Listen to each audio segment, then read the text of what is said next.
छोटे से गांव सुनहरापुर में रहने वाला नील बहुत ही जिज्ञासु और किताबों का शौकीन लड़का था।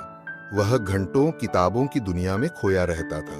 उसकी दादी उसे अजीबोगरीब कहानियां सुनाया करती थी, लेकिन नील को हमेशा लगता था कि काश उसे भी किसी रहस्यमयी दुनिया की सैर करने का मौका मिलता। एक दिन जब नील गांव के पुराने पुस्तकालय में गया, तो वहां एक पुरानी अलमारी के कोने में उसे धूल से ढकी एक अजीब किताब मिली।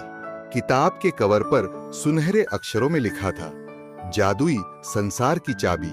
नील ने जैसे ही किताब खोली, उसमें से एक रोशनी निकली और चारों ओर फैल गई। इससे पहले कि नील कुछ समझ पाता, वह एक नई और अनोखी दुनिया में पहुंच चुका था। उस दुनिया का आकाश नीले की जगह बैंगनी था और पेड़ के पत्ते सुनहरे थे। चारों ओर रंग बिरंगे पक्षी उड़ रहे थे और हवा में मधुर संगीत गूंज रहा था। तभी एक छोटी सी परछाई उसके पास आई। तुम कौन हो? नील ने पूछा। मैं जिमी हूं, इस दुनिया का रक्षक। तुम यहाँ कैसे आए? छोटे से खरगोश जैसे जीव ने पूछा। नील ने पूरी बात बताई तो जिमी चौंक गया। ओह, इसका मतलब है कि तुम्हें सच्चाई की खोज के लिए चुना गया है, जिमी बोला। सच्चाई की खोज? नील ने आश्चर्य से पूछा। हाँ, इस जादुई दुनिया का सबसे बड़ा रहस्य छिपा है 7 पहेलियों में। अगर तुम उन्हें हल कर लोगे तो तुम्हें वह शक्ति मिलेगी जो तुम्हें घर वापस भेज सकती है। पहली पहेली, बोलता पेड़। नील और जिमी आगे बढ़े तो उन्हें एक बड़ा बोलता हुआ पेड़ मिला। अगर तुम मेरी पहेली हल कर सकते हो तो तुम्हें अगला रास्ता मिलेगा, पेड़ ने कहा।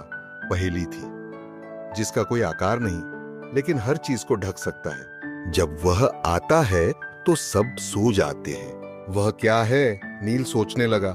कुछ देर बाद उसके चेहरे पर मुस्कान आई। अंधेरा, नील ने उत्तर दिया।